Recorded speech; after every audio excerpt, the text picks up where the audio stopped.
সুপ্রভাত বন্ধুরা, সুস্থ থাকতে হোমিওপ্যাথি চ্যানেলে আপনাদের সবাইকে স্বাগত। আমি ডাক্তার শুভ্রা চালকি। আজকে এই সময়ে বর্ষার মরশুমের কিছু স্কিন ডিজিজ নিয়ে আপনাদের সাথে আলোচনা করছি এবং তার জন্য আপনারা কি ওষুধ খাবেন সেটাও বলবো। চলুন দেখে নিই। কখন বৃষ্টি, কখন রোদ, কখন মেঘ, ঘাম, এখানে স্কিনের উপরে একটা প্রভাব পড়ে। স্কিন কখনো ময়েশ্চার হারিয়ে ফেলছে, কখনো খুব ড্রাই হয়ে যাচ্ছে, কখনো খুব ঘাম দিচ্ছে, কখনো জলে ভিজে যাচ্ছে, বর্ষার বৃষ্টিতে ভিজে যাচ্ছে। এ কারণে ফাঙ্গাল ইনফেকশান হচ্ছে, ব্যাকটেরিয়াল ইনফেকশান হচ্ছে এবং অন্যান্য অর্গানিজম তৈরি করে স্কিনের ক্ষতি করছে। কি কি হতে পারে দেখে নিই। প্রথমত ব্রণ হতে পারে, ফেসের যে পোর্সগুলো আছে সেগুলো বন্ধ করে দিয়ে ব্রণ হতে পারে। এক্সিমা থেকে থাকে, সেই এক্সিমা নতুন করে চাগার দিয়ে উঠতে পারে। এই স্যাঁতস্যাঁতে ভিজে ভিজে ওয়েদারে এক্সিমা বেড়ে যায়। অতিরিক্ত ঘাম হচ্ছে, রোদের জ্বালা, যখন রোদ উঠছে সেই সময় রোদের জ্বালা পোড়া হচ্ছে, তার জন্য স্কিনে নানা রকম র্যাশেস, ফুসকুড়ি বেরোতে পারে।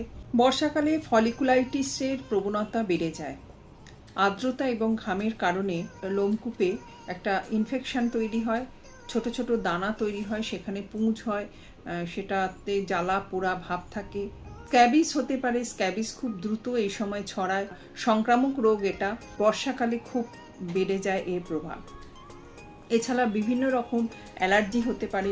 বর্ষাকালে আপনি সুতির জামা কাপড় না পরে আপনি যদি এক্সট্রা জাতীয় কিছু পরছেন যাতে গায়ে জল না বসছে, সেজন্য কিন্তু আপনার অ্যালার্জি হতে পারে, স্কিন অ্যালার্জি হতে পারে। এছাড়া ফাঙ্গাল ইনফেকশান তো বর্ষাকালে সবসময়তেই খুব বেশি করে হয়। ফাঙ্গাল ইনফেকশানের মধ্যে রিংওয়ার্ম আছে, অ্যাথলেটস ফুট আছে। এছাড়া নানা রকমের ফাঙ্গাল ইনফেকশান হয়, নকুনি হতে পারে, হাজা বর্ষাকালে দেখা যায়। কি করে এই রোগ থেকে কিভাবে বাঁচবেন? বর্ষাকালে ত্বককে পরিষ্কার রাখুন, শুষ্ক রাখুন। কখনো ভিজে গেলে ভিজে জামাকাপড় যত তাড়াতাড়ি সম্ভব ছেড়ে ফেলুন এবং যদি স্নান করে নিতে পারেন তাহলে খুব ভালো হয়।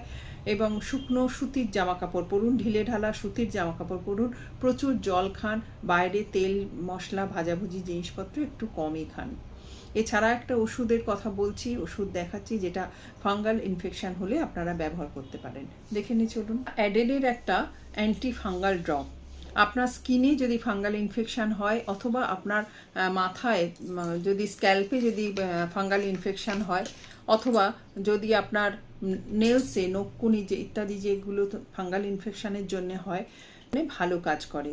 আপনারা অ্যাডেল 73 নিতে পারেন, 10 ফোঁটা করে সারাদিনে 3 বার নর্মাল চলে। আজ এই পর্যন্তই। ভালো থাকুন, সুস্থ থাকুন, হোমিওপ্যাথির সাথে থাকুন। আর আমার চ্যানেলটা যদি আপনাদের ভালো লেগে থাকে তাহলে অবশ্যই লাইক, শেয়ার এবং সাবস্ক্রাইব করবেন। নমস্কার, ধন্যবাদ।